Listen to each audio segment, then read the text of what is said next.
وعن الحسن بن علی قال علمني رسول اللہ صلی اللہ علیہ وسلم کلمات اقولهن فی قنوت الوتر اللهم اهدنی فی من هدیت وعافنی فی من عافیت وتولنی فی من تولیت وبارک لی فیما اعطیت وقنی شر ما قضیت فانک تقضی ولا یقضى علیک انه لا یذل من والیت تبارک ربنا وتعالیت رواه الترمذی وابو داؤد والنسائی وابن ماجہ والدارمی۔ حضرت حسن ابن علی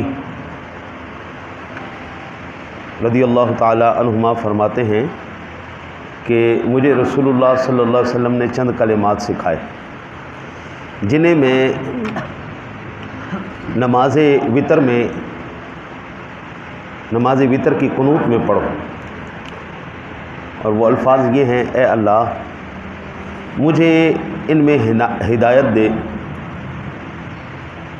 جنہیں تو نے ہدایت دی، اور عافیت والوں میں عافیت دے، جن کا تو والی بنا ان میں میرا والی ہو، اپنے دیے میں مجھے برکت دے، اور قضا قدر کی برائی سے مجھے بچا، کہ تو فیصلہ کرتا ہے تجھ پر فیصلہ نہیں کیا جاتا، جس کا تو والی ہو وہ ذلیل نہیں ہوتا۔ اے اللہ تو برکت والا بلندی والا ہے۔ یہ حضرت امام حسن رضی اللہ تعالی عنہ کو نبی اکرم صلی اللہ علیہ وسلم نے دعا سکھائی کہ آپ نے یہ دعا وتر میں پڑھنی ہے، جس کے ہم دعائے قنوت کہتے ہیں۔ ایک ہم پڑھتے ہیں وہ بھی ٹھیک ہے، اگر کوئی یہ پڑھ لے تب بھی ٹھیک ہے۔ اچھا، بعض ساتھی کیا کرتے ہیں، وہ صرف رمضان شریف کے آخر میں یہ دعا پڑھتے ہیں، وتر کی دعا۔ ایسا نہیں ہے۔ حضرت امام حسن کو جو نبی اکرم صلی اللہ علیہ وسلم نے سکھائی تھی وہ سارا سال ہی پڑھتے تھے۔ اچھا، نبی اکرم صلی اللہ علیہ وسلم کی حیات مبارکہ کے اندر 3 رمضان المبارک میں حضرت امام حسن رضی اللہ تعالیٰ عنہ کی ولادت ہوئی، اور جب حضور نبی اکرم صلی اللہ علیہ وسلم کا وصال ہوا اس وقت حضرت امام حسن کی 7 سال عمر تھی۔ تو اس وقت سے لے کے پھر آخر دم تک حضرت امام حسن دعا پڑھتے رہے ہر روز نماز کے اندر۔ ایک بات، بعض علماء کرام فرماتے ہیں کہ یہ جو کہا گیا اللہم اہدنی فی من ہدیت، یہ جو ہدایت کا حضور نے سکھایا، ہدایت سے مراد کیا ہے؟ تو کہتے ہیں ہدایت سے مراد نیک اعمال کی رہبری، اور عافیت سے مراد ہے بری بیماریوں سے اور برے اخلاق سے اور بری خواہشات سے حفاظت۔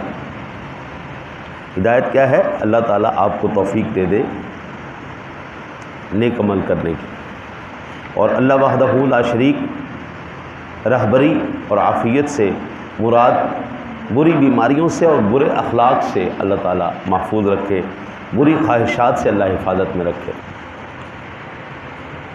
یہ جو ہوتے ہیں نا جی ٹیکہ لگانے والے اور چرس وغیرہ پاؤڈر پینے والے، میں ادھر گیا ہوں، یہ جو ان کے ریہیبلیٹیشن وہ جو اس کو ٹھیک کرنے والے ہوتے ہیں، ان اداروں میں کچھ میں گیا ہوں، انہوں نے بھی یہ چیزیں رکھی ہوتی ہیں جو ان کو یہ چھڑواتے ہیں، انہوں نے یہ باقاعدہ چیزیں رکھی ہوتی۔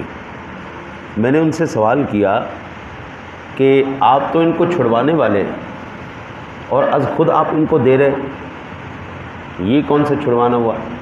تو کہنے لگے جب ان کو طلب لگے نا جی، تو دنیا کی کوئی چیز کوئی طاقت ان سے وہ طلب چھڑوا نہیں سکتی۔